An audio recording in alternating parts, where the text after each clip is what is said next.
सर्वे भवन्तु सुखिनः सर्वे सन्तु निरामया सर्वे भद्राणि पश्यन्तु मा कश्चित् दुःख भाग भवेत्। बंधुगण मु कर्मकांडर पुरोधा ज्योतिर्विद श्री उपेन्द्रनाथ दास मोर यूट्यूब ज्योतिष चैनल उपेन्द्रनाथ ज्योतिष केन्द्र को आपण मानक हार्दिक स्वागत जनाऊँगी।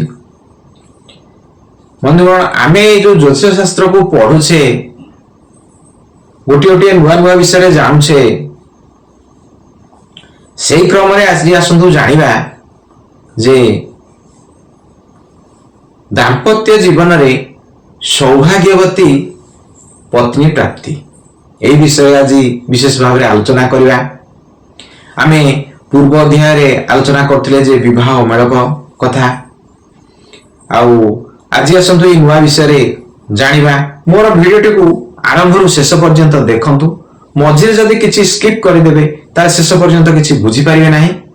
आ मोर भिडियो को आरंभ रु शेष पर्यंत निश्चय देखंतु। आ जो माने मोर ए चैनल टी को प्रथम थर पई देखुचंती से माने सब्सक्राइब टी निश्चय करंतु।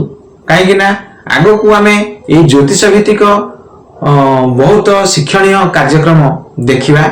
अच्छा आसंतु सौभाग्यवती कहले आमे कोन बुझिबा। आ विवाह परे जो नारीटी आसी दाम्पत्य जीवन आरंभ करिवो से नवदंपतिकर आउ कुल वृद्धि करुथिवो धन वृद्धि करुथिवो आउ से नवदंपतिकर संसार को सुखमय मधुरमय करि पारुथिवो आउ से पतिव्रताटी होइथिवो।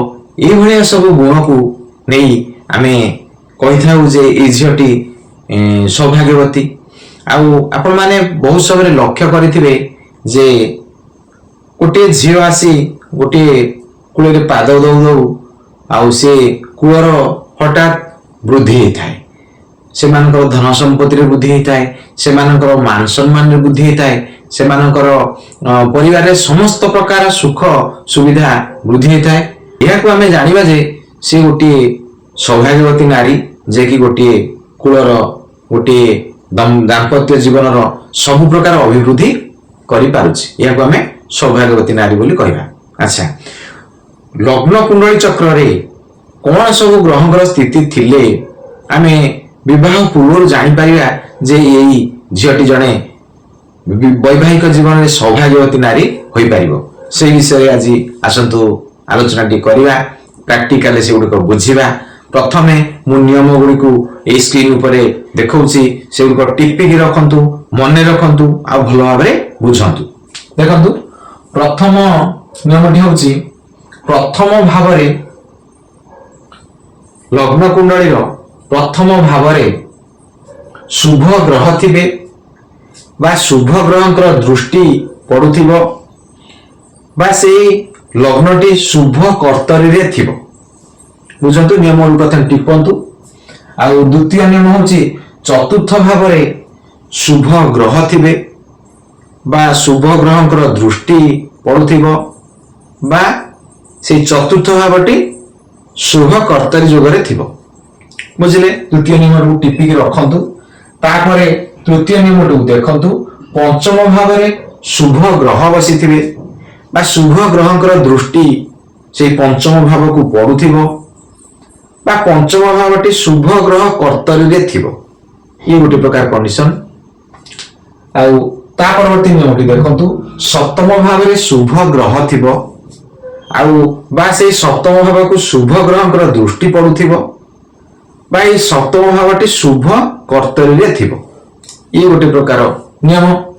आउ ता परवर्ती नियमटी को टिपिक रखंतु नवम भाव रे शुभ ग्रह बसिथिबे बा नवम भाव को शुभ ग्रहंकर दृष्टि पडुथिबो बा ए नवम भावटी शुभ ग्रह कर्तरी रे थिबो। बुझिले। आउ परवर्ती नियमटी को देखंतु अष्टम भाव रे यदि पाप ग्रह थिबो आउ नवम भाव रे शुभ ग्रह थिबो ताहाले ए भलिया कंडीशन न कुंडलीटी जो झियटिक हेथिबो से भी सौभाग्यवती नारी रे गणा हेबो। आसंतु प्रैक्टिकल को बुझिबा। प्रथम नियम कहछि प्रथम भाव शुभ ग्रह थिबो बा शुभ ग्रहकर दृष्टि थी बा शुभ कर्तव्य थी। प्रथम गोटे कुंडली नवा आमे जानिछे कुंडली रे 12टी घर अछि आउ मेष राशि ठारू मीन राशि पर्यंत 12टी घर अछि। ये गोटे लग्न कुंडली रो उदाहरण। एथिरे लग्न जहाँ भी ही पारे लग्न मेष राशि ठारू मीन राशि पर्यंत जन्म समय रे जहाँ जहाँ लग्न थिबो सेटा मेष राशि ठारू मीन राशि पर्यंत जहाँ ले गोटे हबो। आमे असंतु एटी गोटे उदाहरण के नै देखिबा। एटी देखिबा एटी गोटे मेष लग्न रो कुंडलीटी नबा। एटा हला लग्न प्रथम घर लग्न। अच्छा हमर कोन हितिबो लग्न रे शुभ ग्रह बसिथिबे। शुभ ग्रह कहले हमें कोन बुझिबा आ गोटे पार्ट रे विशेष भाव रे आ से गुड को जणाइछि। तथापि मु आउ थरे कहूछि शुभ ग्रह हेउछि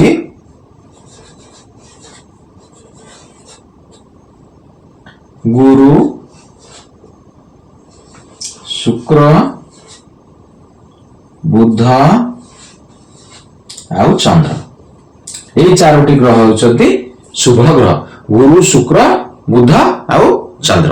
अच्छा ये जदि लग्न रे ये लग्न घरे जदि हमरो गुरु बसिथा एटी मन करंतु लग्न रे गुरु बसचंती बा लग्न रे शुक्र बसचंती। एई चारोटी ग्रह रु जे ग्रह गोटी हेले बसिबो आ जत्ते अधिका ग्रह बसिबे सेते तो आउरी जोगटी प्रबल हे जिवो।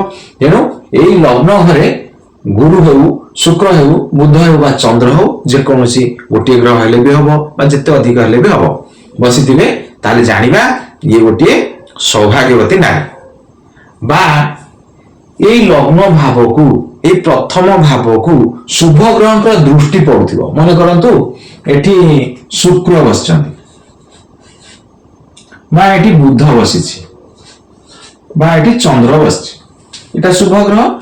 अच्छा ये शुभ ग्रह का सप्तम दृष्टि पड़ुछि लग्न उपर को आ से गोटे ग्रह हेउ बा जते अधिका हेबो सेते भी भलो।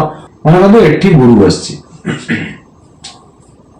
बुझंतु आउ एठी गुरु बसछि गुरुवर 1 2 3 4 5 पंचम दृष्टि एठी होउछि बा गुरु एठी बसिछि आ गुरुकर नवम दृष्टि अछि ओटे जानिछे 1 2 3 4 5 6 7 8 9 लग्न गुरु पडुछि। ए भलिया कंडीशन जदी हेला तारे कोन जानिबे से नारीटी सौभाग्यवती। आ कोन हेतिबो जदी शुभ कर्तरी रे भी थिबो। शुभ कर्तरी कोन हम जानिछे शुभ कर्तरी माने ए जो लग्न रो आग घरे एठी शुभ ग्रह थिबो एठी गुरु थिबो आ एठी बुध थिबो। ए लग्न रो आगरे आ पछरे जदि शुभ ग्रह थिबो एठी ए जो शुभ ग्रह मध्य ए चारटी मध्य जे कोनसी ग्रह भी हो जदि लग्न रो आगरे आ पछरे थिबो ताहाले जानिबे ये हेला गोटे सौभाग्यवती नारीर कुंडलीटी। विवाह करे ए नारी कुल उज्जवल निश्चय करिबो। अच्छा ए जो हमर 6टी नियम अछि ए नियम मध्यरु गोटे हेले भी से सौभाग्यवती नारी आ जते अधिका नियम जदि से कुंडली लागू हेला ताहले कोन हबो से तो सेते अधिका प्रबल जोगटी हबो ए सौभाग्यवती नारी पई। आ बुझिले प्रथम नियम बुझिले तापर आस द्वितीय नियम बुझिबा। अच्छा आमे ए जो लग्न भावटा काई विचार करछे लग्न किए से निजे जदि सुस्थ थिबो सबल थिबो ताहले से सौभाग्यवती हबो। आउ एको बुझिले आसंतु द्वितीय नियमटी को बुझिबा। द्वितीय नियमटी चतुर्थ भाव रे शुभ ग्रह थिबो बा शुभ ग्रह को दृष्टि पड़ुथिबो बा एई चतुर्थ भावटी शुभ कर्तव्य थिबो। आसंतु आमे एठी गोटे उदाहरण देखिबा। आमे गोटे एठी लग्न नबा एठी मन करतु एई कर्कट लग्न को नबा एटा हला लग्न।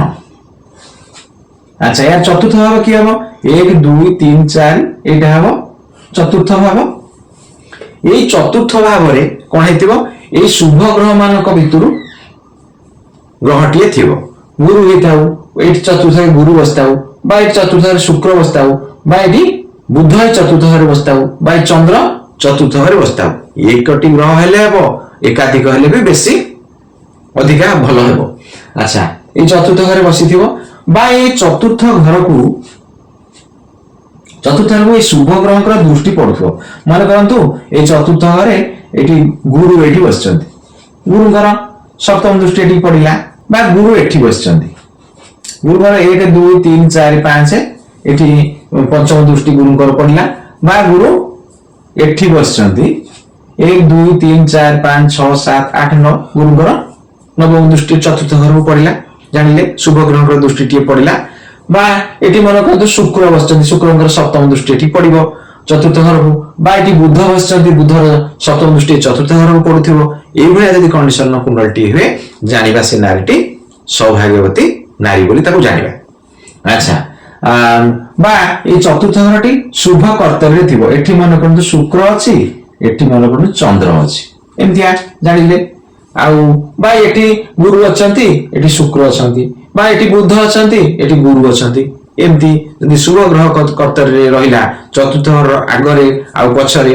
यदि शुभ ग्रह माना बसिथिबे ताले जानिबा से नारीटी सौभाग्यवती नारी आउ आसंतु परवर्ती नियमटी बुझिबा हमर पंचम भाव रे शुभ ग्रह थिबे बा शुभ ग्रहଙ୍କର दृष्टि पडुथिबो बा शुभ कर्तव्य थिबो आसंतु गोटे आउटे उदाहरण नै देखिबा आमे एठी मन करंतु एटा को लग्न नबा ए वृष लग्न नबा एटा हला लग्न लग्न हले आ 1 2 3 4 5 ए गुटी हो पंचम घर ए गुटी हो अच्छा हम पंचम घर को काहे विचार करछे पंचम घर होछि संतानर घर आउ जदि से झियटीर कुंडली रे पंचम भाव भल अवस्था रे थिबो आउ बलवान हेगी थिबो तारे कोन से सुसंतान प्राप्ति टे करिवो आ संतान प्राप्ति हेले सिना से सौभाग्यवती बोली ताको हमें जानिबा आउ पंचम भाव रु आउ कोन हमें जानिबा पंचम भाव रु हमें जानिबा जे उच्च शिक्षा रे घर आउ से जो नारीटी दाम्पत्य जीवन आरंभ करिवो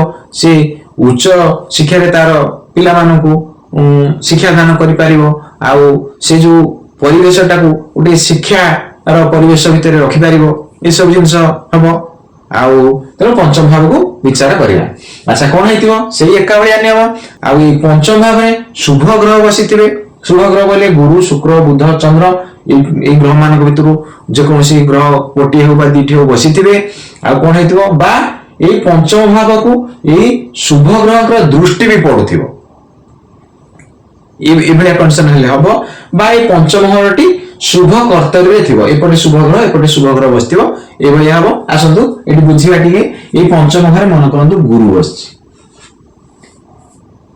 बा ए पंचम घरे गुरु संगे बुध भी बसिछि बा ए पंचम घरे शुक्र बसछि बा पंचम घरे चंद्र बसछि ए शुभ ग्रह भितर जे हेले बसिछि एमति आले हबो बा ए पंचम घर को एठी शुभ ग्रह कर दृष्टि शुभ ग्रहटे बसछि मन करंतु शुक्र बसछि शुक्रଙ୍କର सप्तम दृष्टि पड़ला बा एठी बुध बसछि बुधଙ୍କର सप्तम दृष्टि पंचम भाव पड़ला बा एठी चंद्र बसछि चंद्रଙ୍କର सप्तम दृष्टि पंचम भाव पड़ला ए भलिया कंडीशन हेले भी हबो बा ए पंचम घरटी कोन हेतिबो एपटे शुक्र बसथिबे एपटे बुध बसिथिबो बा एठी गुरु बसथिबो एठी चंद्र बसथिबो ए भलिया शुभ कर्तव्य थिबो जानिबा से नारीटी सौभाग्यवती नारी से आसिले दाम्पत्य जीवन रे कुल वृद्धि करिवो धन वृद्धि करिवो सब प्रकार शिक्षा वृद्धि करिवो सब प्रकार वृद्धि से करिवो तेनु एभले नारी को हमें कोन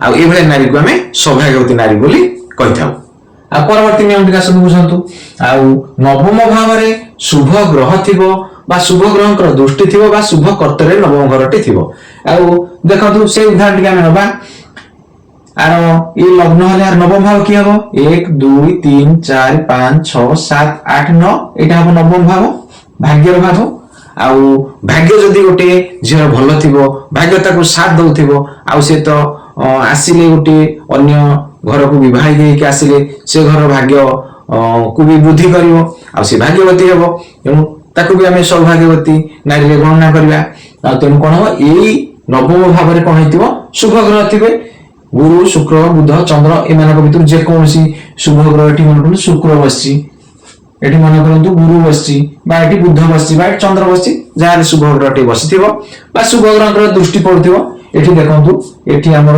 बुध बसथिबो बा शुक्र बसथिबो बा चंद्र बसथिबो एई ग्रह मानकर सप्तम दृष्टि ताबु पड़थिबो गोटी ग्रह बसु बा तीनोटी बसु बा दुईटी बसु जा बसु हमर शुभ ग्रहटी ବସିଥିବ ଆଉ ସେମାନଙ୍କ ଦୃଷ୍ଟି ଏଇଠି ଭାଗ୍ୟ ଘର ନବମ ଘରକୁ ପଡୁଥିବ। ବୁଝିଲେ?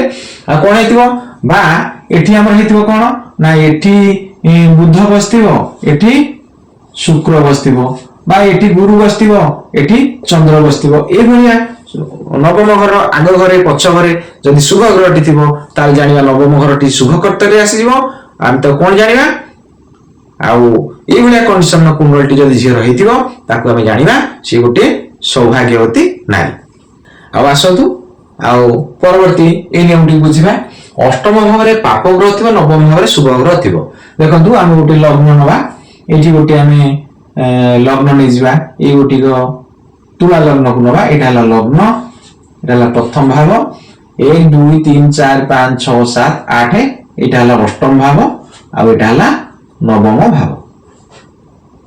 ନିୟମ କଣ ହେଲା ନା ଅଷ୍ଟମ ଭାବରେ ପାପ ଗ୍ରହ ଥିବ। ପାପ ଗ୍ରହ କହିଲେ କଣ ବୁଝିବା? ମାନେ ପାପ ଗ୍ରହ କହିଲେ ଆମେ ଶନି, ରାହୁ, କେତୁ, ଏଠି ମନେ କରନ୍ତୁ ରାହୁ ବସିଛି, ପାପ ଗ୍ରହଟି ବସିଛି। କିନ୍ତୁ ଏଠି ନବମ ଭାବରେ ଶୁଭ ଗ୍ରହ ବସିଥିବ, ଏଠି ଗୁରୁ ବସିଥିବ, ତାହେଲେ ଜାଣିବା ଏଇ ଯୋଉ ଅଷ୍ଟମ ଭାବର ବିଶେଷ ଭାବରେ ଯୋଉ ପାପ ଗ୍ରହର ଦୋଷ ଗୁଡିକ ନବମ ଗ୍ରହର ଗୁରୁ ତାକୁ ଖଣ୍ଡନ କରିଥାଏ ଆଉ ସେ ନାରୀଟି ସୌଭାଗ୍ୟବତୀ ନାରୀରେ ଗଣା ହୁଏ। ବୁଝିଲେ? ନିୟମ ଗୁଡ଼ିକ ବୁଝିଲେ, ପ୍ରାକ୍ଟିକାଲରେ ବୁଝିଲେ। ଆଉ ମୋର ଭିଡିଓଟିକୁ ଆରମ୍ଭରୁ ଶେଷ ପର୍ଯ୍ୟନ୍ତ ଦେଖନ୍ତୁ। ମଝିରେ ଯଦି କିଛି ସ୍କିପ୍ କରିଦେବେ ତାହେଲେ ଶେଷ ପର୍ଯ୍ୟନ୍ତ କିଛି ବୁଝିପାରିବେ ନାହିଁ। ଆଉ ମୋର ଭିଡିଓଟିକୁ ଆରମ୍ଭରୁ ଶେଷ ପର୍ଯ୍ୟନ୍ତ ନିଶ୍ଚୟ ଦେଖନ୍ତୁ। ଆଉ ଯେଉଁମାନେ ମୋର ଭିଡିଓଟିକୁ ପ୍ରଥମ ଥର ପାଇଁ ଦେଖୁଛନ୍ତି ସେମାନେ ସବସ୍କ୍ରାଇବ ଟିକେ କରନ୍ତୁ, କାହିଁକି ନା ଆଗକୁ ଆମେ ଏଇ ଜ୍ୟୋତିଷ ଶାସ୍ତ୍ର ସମ୍ବନ୍ଧୀୟ ବହୁତ ଶିକ୍ଷଣୀୟ ବିଷୟ ଗୋଟିଏ ଗୋଟିଏ ପାର୍ଟରେ ଦେଖିବାକୁ ଯିବା।